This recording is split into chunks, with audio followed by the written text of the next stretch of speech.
All right, so a couple of comments before I start.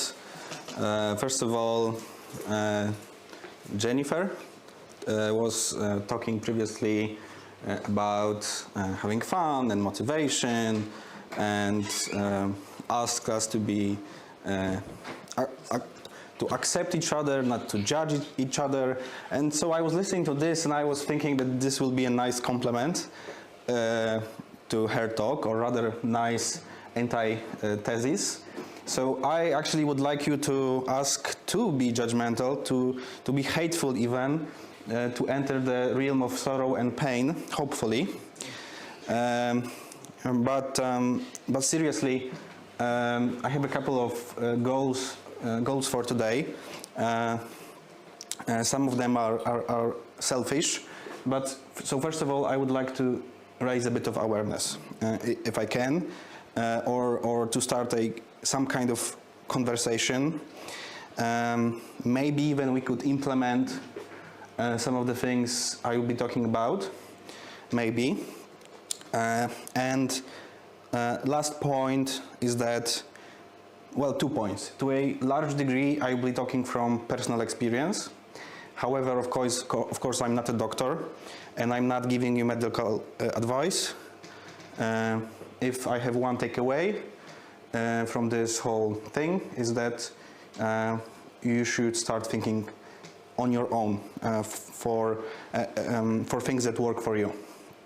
Okay, having said that, what I'll be talking about. First of all, well, what is burnout even? What does it even mean? Then I would like to go through some possible causes, and finally through possible solutions. However, I'm not promising any real solutions for you. As I said, maybe it will work, maybe not. This is a hard problem, and I don't want to trivialize it. Okay, so let me start with a excerpt from a 2022 BBC article. So I will just to quickly read a paragraph from it. More and more young workers have been reporting feelings of burnout. A 2021 survey from Jobs website indeed showed millennials and Gen Z workers were reporting the highest rates of burnout at 59 and 58 respectively.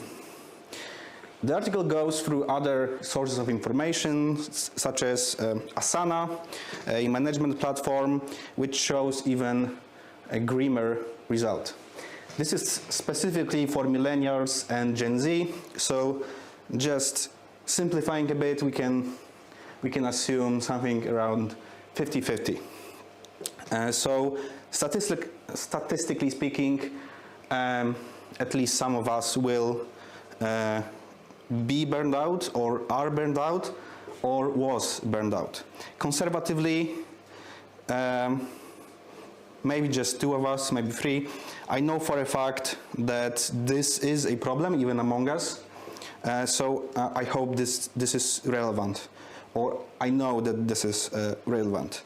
And I mean, you know, I could go through the literature, go through different statistics, but I don't think I have to. I think this is to some degree not surprising. I think most of us know that this is a problem, especially if you're on social media or on TikTok or on Instagram. This problem becomes a kind of meme or a joke.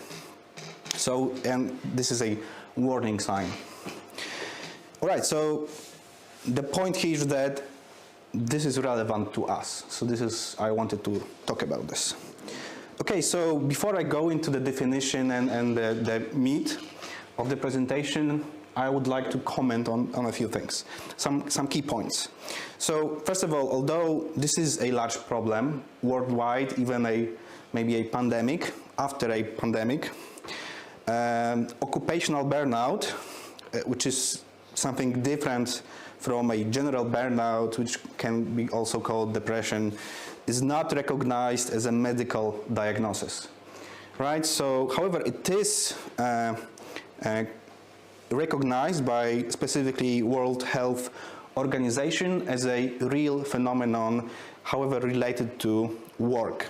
So the thinking is, it's not a medical diagnosis because after work it should disappear. It doesn't work like that really, at least in my personal experience. However, it's not really important. As of 2019, 9 European countries, including Denmark, France, Portugal, and Sweden, and others, consider burnout a real medical diagnosis, which means that you can get insurance. However, in countries such as USA, there is a real incentive to lobby against it, right? And of course, it's because of money. However, I'm talking about this because I don't want anyone to just trivialize it and say it's not a real thing. It's real, and so. However, I mean, unfortunately, it is really broadly defined, and especially in popular culture, people call burnout everything from a mild stress to exhaustion, which leads to suicide. So it also exists on a spectrum in technical, medical, but also in popular subconscious. All right, so what I'm even talking about. If you didn't have burnout, well, good for you. The symptoms are not really anything fun. Mostly it's, in scientific literature, we have 3 core components which define what is a burnout. And those are emotional exhaustion, cynicism and detachment, and feelings of reduced professional efficiency. So what does it mean? Emotional and physical exhaustion, I should say. This is self-explanatory. Cynicism and detachment, meaning we don't feel any connection with our co-workers, we don't have any social support, we are not part of a community, and even going into the negative, we feel as if we are in a rat race, we want to sabotage ourselves and do harm. And feelings of reduced professional efficiency, this is also quite explanatory. I will only add that this is subjective, right? So baseline for everyone is different. And this is not about counting hours and how much you did in those hours. This is subjective. So you can do more still than your colleagues and be burned out because your baseline was different. Or even in some cases, you may be as productive as you were, but you feel that you are not, and it's still valid. And finally, I would like to add that it's psychosomatic in nature, meaning that it's a real physical problem, not only psychological, but also, and it's influenced by or caused by psychological factors, right? I mean, unless you have a really physically demanding job, then fine, of course. But I'm talking about us, mostly. So how is it diagnosed, or how is it recognized? Well, thankfully, we have something called Maslach Burnout Inventory, MBI in short, which is a psychological assessment tool designed by a pair of scientists working on this problem. And basically, it's a questionnaire consisting of 30 or so questions in 3 different categories. And some of those questions or statements that we evaluate in our context are, as you can see here. So those are signs that something is wrong. And basically those 3 broad categories for medical assessment are anxiety, and fatigue, and then we have something called depersonalization, but not in a mental illness kind of way. It's a different thing. It means, again, lack of or breakdown of interpersonal relations. So, I mean, you can even now see that after a COVID pandemic, when we are working mostly remotely, this can be a real problem. So this may be something that puts you over the edge. And finally, the reduction of personal achievement. So again, those three diagnostic broad categories are strictly related to the definition in a scientific sense itself. All right, so I said that exists on a spectrum, and indeed several scientists recognize broad stages of the disorder, and those are flame out, so trying to deal with excessive stress, which causes and leads to depression and anxiety. Then we have genuine burnout, which is a process of increasingly emotional exhaustion. And finally, rust out, which is being completely alienated from other people, cynical and ineffective. And of course, it's really important to understand that each of the stage can last for different, period of time for different people. Again, baselines are different, which is determined by natural predispositions for stress and anxiety. So it's really important to understand that burnout will not go away on its own, right? Something has to change. But before we go into possible solutions, I would like to cause about possible causes. And I really like to,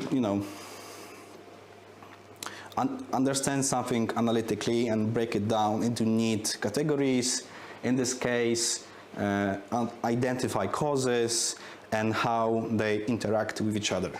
So my understanding is that based on what I've experienced and the reading I was doing, is that we have basically three broad causes.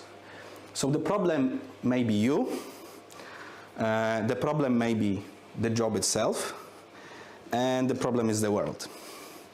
So I will be talking about how those three interact with each other, and I will start from the job, then go through the world, and then you. So what if the job sucks? How to measure it? What are the problems? And again, here comes the MBI to the rescue, the inventory, the psychological assessment tool, which measures our responses in, yes, 3 categories, but also in 6 different factors, or rather it identifies the problems with the work environment in 6 different factors. So first of all, we have workload. This is self-explanatory. If we have too much job to do, well, it leads to chronic stress. Chronic stress leads to exhaustion, breakdown of the body, and so on. Control is something very subjective. It means how much control we have over our job, how free are we to do the decisions, how much responsibility we have, and so on. So in our case, of course, most of us don't have control over the projects we are working, although there is some wiggle room, of course. Mostly it's based on the preference we declare, right, during our evaluations. But so in our case, it will be mostly about what decisive power we have in the project. And then the next one is reward, and this is something also that Jennifer was talking about. So here we have appreciation, the thank yous we receive, the social recognition, and so on, right? So this may be coming from our boss, but also from our colleagues, but also from clients. Finally, then we have community. And so this is social support, cooperation, whether you get along with your colleagues, whether your boss is an asshole, and so on and so on. Friendships, but in the negative then we have bullying, sabotaging competition, rat race, and so on, right? Finally, we have fairness, and this is whether everyone is treated the same, whether we have prejudice, is there a fair chance for everyone to advance? It's not about equality, it's about fair chances, okay? And then finally we have values, and values are not not what company as a business entity declares. It's not about making money for your clients, right? We can say we care, maybe some of you really care about making money for someone else. I don't give a shit, right? I care about doing my job well, I care about programming, I care about other people, and I care about the clients. So here the problem may be when we have a value mismatch, right? So whether the company job or the whole reason for the company to exist is to increase shareholder value, or whether to make some positive changes to the world. And so we have those 6 factors, and the problems in each of them, whether you score it in the positive or negative, will increase the probability of a burnout. Of course, some of those configurations are different things. So if you are working as a fireman and everything is fine, and then suddenly your workload increases because you are a fireman in Turkey, well, you will be exhausted, but it's not burnout, right? It's temporary, and it's an increase in only one factor.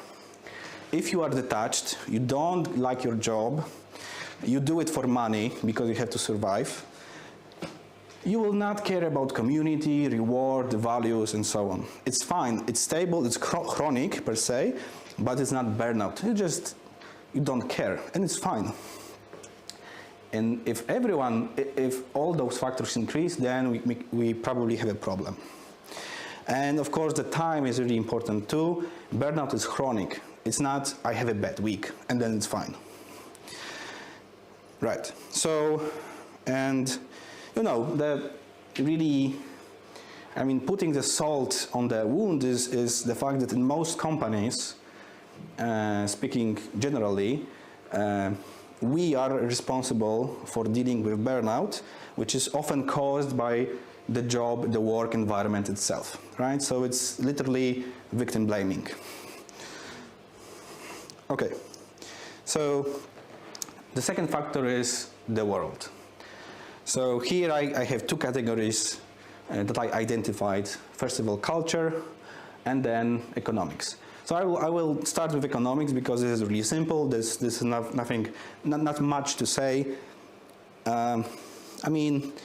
If we have financial instability, we'll be stressed, right? And I will leave it at that. And so the culture is more the interesting one. So let me start with a very short definition to explain what I want to say. The term cultural subconscious refers to underlying beliefs, values, norms, and ideas that exists under the surface of a given culture, which shape and influence behavior, attitudes, norms of its members, right? Without often them being aware of it. So it's a concept derived from psychoanalysis, of theory of subconscious mind, which posits that those are really strong influences on individuals inside societies. So in short, it means that whatever is going on in the culture, we often internalize it, right? So it has really direct impact on us. So as it stands, this is my, this may not be true, you may not agree with it. I think our culture is really accomplishment-centered, is work-centered and screen-centered. We are living, to my assessment, in a culture which is completely fixated on the idea of individualism. And it's Maybe it's good, maybe it's not. It has some trade-offs, and this is one of the trade-offs. When we start to believe that our self-worth is dependent on our accomplishment. And accomplishment is achieved through personal work, through career. I'm not even going to mention, materialism. It doesn't really matter. And then we have screen-centered thing. What does it mean? It means that because we are so addicted to technology, we are so plugged in, it's really hard for people, at least for some of us, at least for me, to draw healthy boundaries between me and my personal work, right? I'm constantly on Slack, for example. I always have my phone with me, not right now though, and when I get an email, I know immediately and I always check, right? So many small things which in aggregate can have really negative influence on us, meaning there's no, clear distinction between work and off work.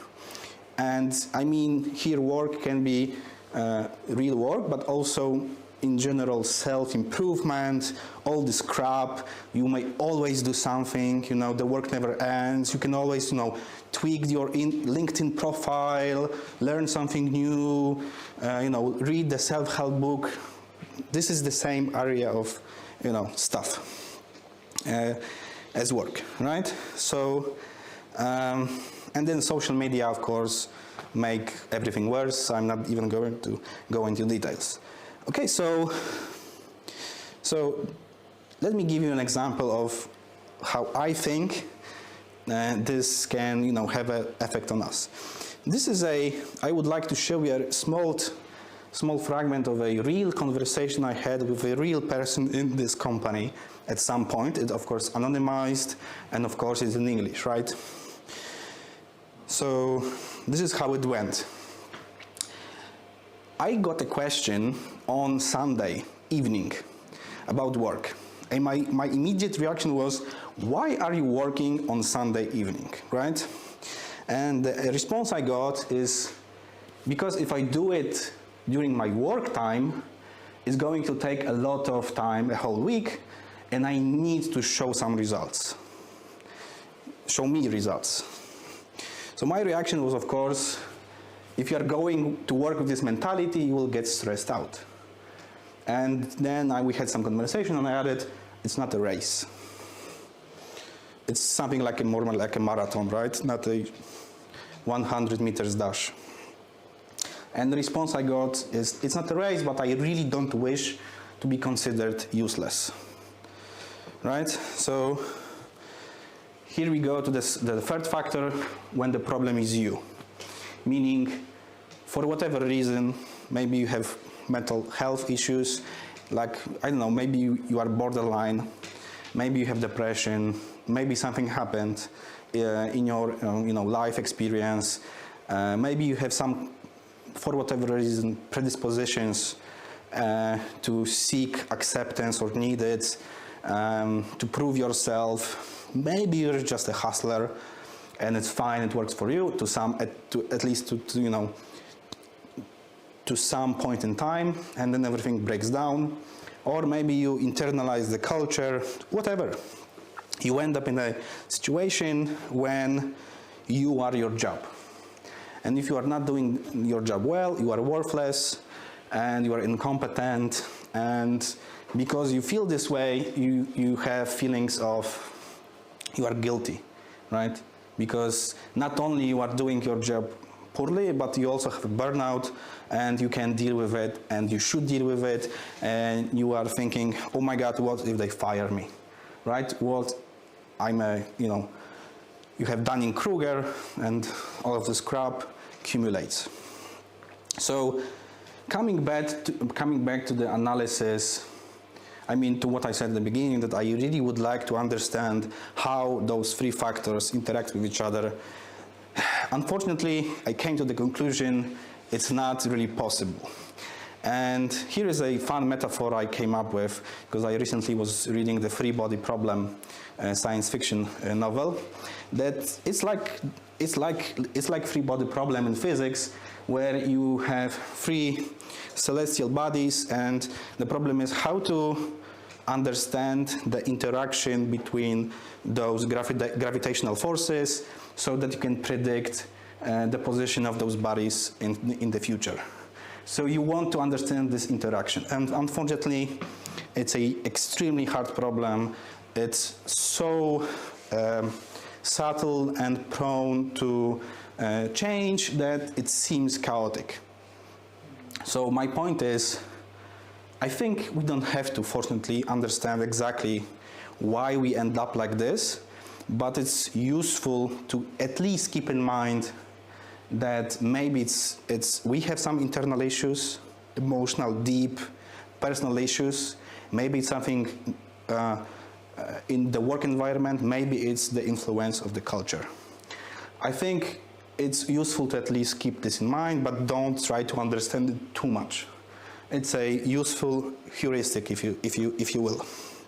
Okay, so are there any solutions? So of course, I mean, unless you plan to do a revolution or something, overthrow capitalist overlords, you are not probably going to change the world. But I mean, there are chances, right? But mostly I would like to keep this practical, so I have here two categories: changes to yourself and changes to the job. And so, again, I'm not a doctor, so keep this in mind. And I'm going to skip the job, so actually I just lied to you. I will just focus on this, because the job here of the management, the boss, is to think about this. And I have some actionable propositions and ideas of how, I mean, we could, for example, implement the inventory, the MBI, into our yearly evaluations. I mean, maybe it's useful or not, but mostly I will skip this. So if we are talking about changing ourselves, again, I have to divide, so I divide this into three categories again.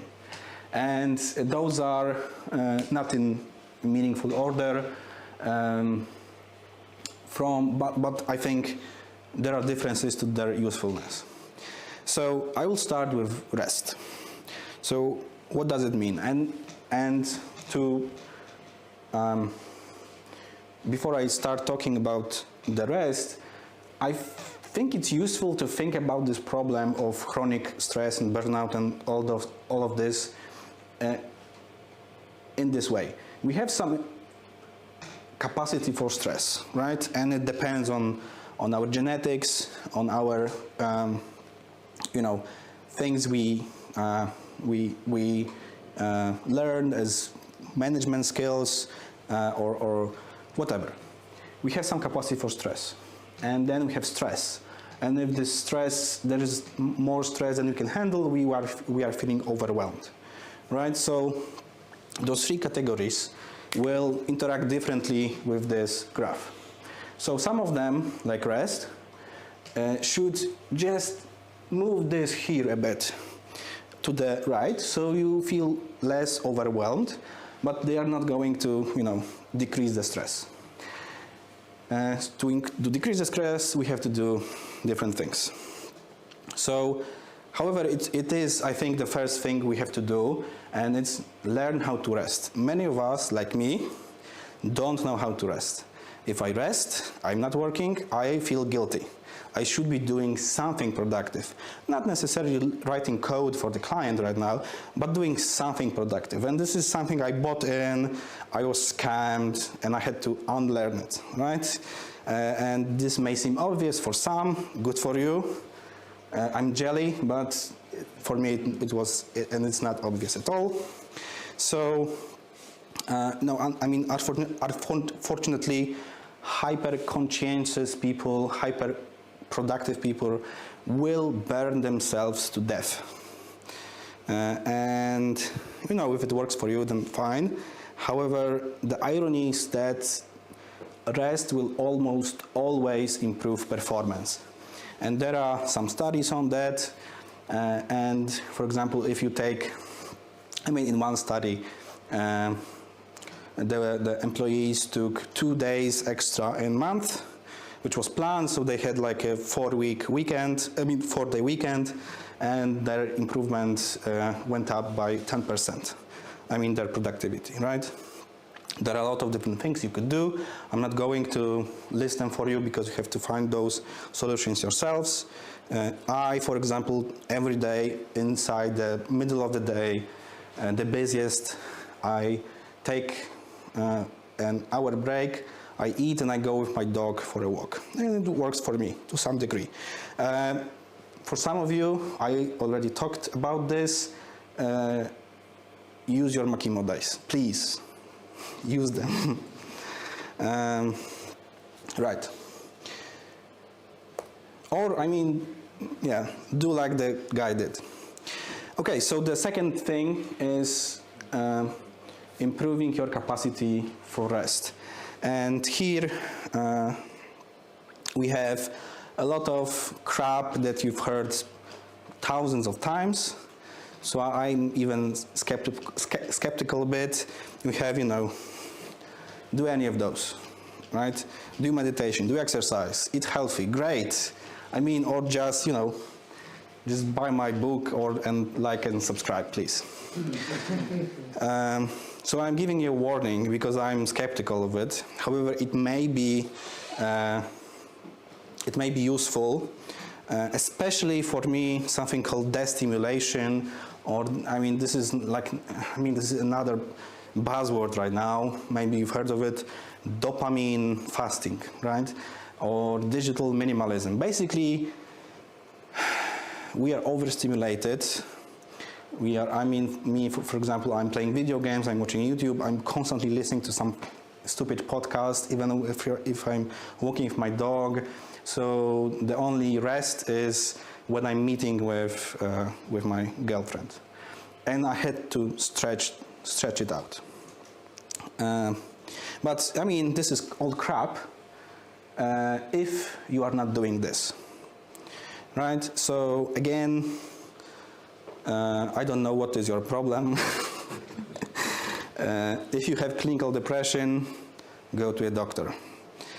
If you have any mental issue, go to a doctor, go to a therapist. Do something with it. Maybe taking meds will be useful for you. It's a solution, some kind of solution. For me, it didn't work. If your self-worth is determined by your career performance, go to a therapist, go to Tibet for 7 years, go to Alaska, build a log cabin, and just don't send bombs in letters. And so basically, whatever you need to do, do it, right? And you have to find it on your own, and it will take time, and it will be difficult. And chances are, if you have real burnout, it may be a life-changing journey, and maybe you will come out a different man or woman, and maybe you will decide that you don't want to work where you work, and you will have to quit, and it's fine, and it's okay also.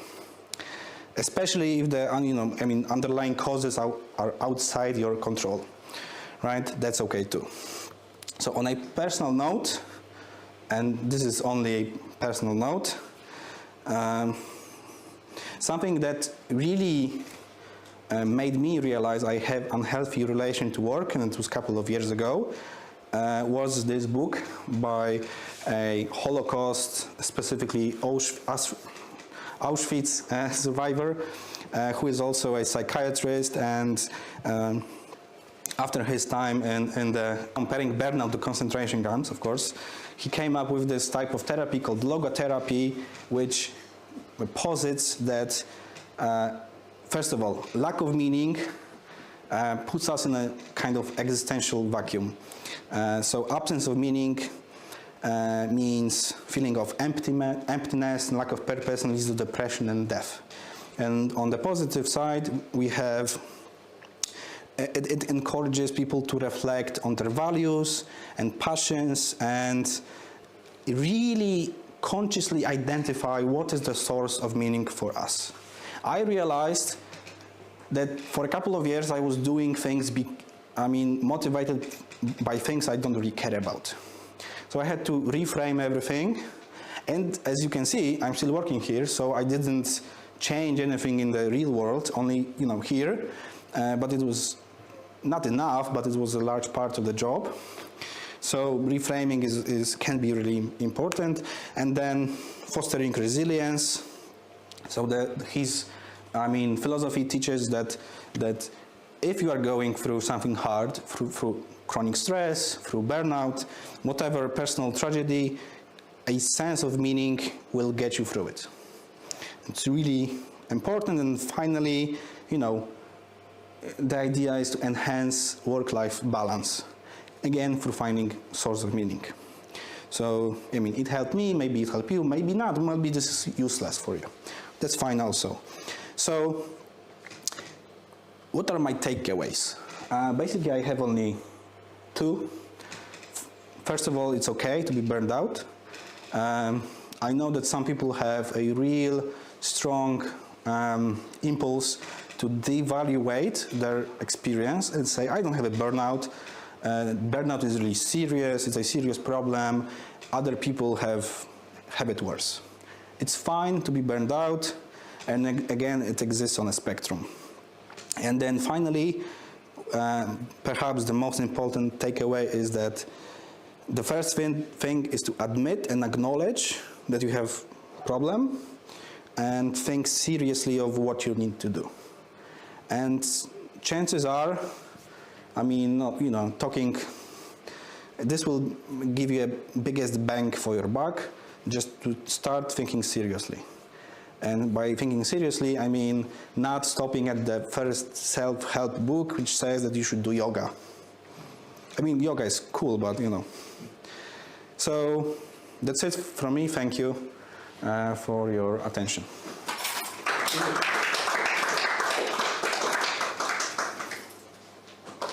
Thank you. And once again, I think we have time for one question. So, got any questions, anyone? No raised hands. My goodness, you were silent. So, come on. There we go. We have a question, Michał. Apart from implementing MBI, what could we do here in our company in order to improve awareness? I don't know. I don't want to play the role of a motivational speaker and sell you some crap. I'm really skeptical of this kind of. I also did this before. In terms of actually then technical things, I was hyped up and try to sell something to other people. Right now, I think we can just start and keep it simple. And so, for example, adding to the bi-yearly evaluation this short inventory for everyone, just as a checkup. If someone doesn't want to, it's fine. It can be optional. And then we have at least an idea whether there is a problem or is everything fine and dandy. Because, if we have identified the problem, okay, we are fair, we have cool values, we have community, but, our workload sucks. Then we can do something about this. And typically, there are simple things we could do for the biggest bang, I think. Thank you. All right. Once again, thank you, and once again, bravo for you.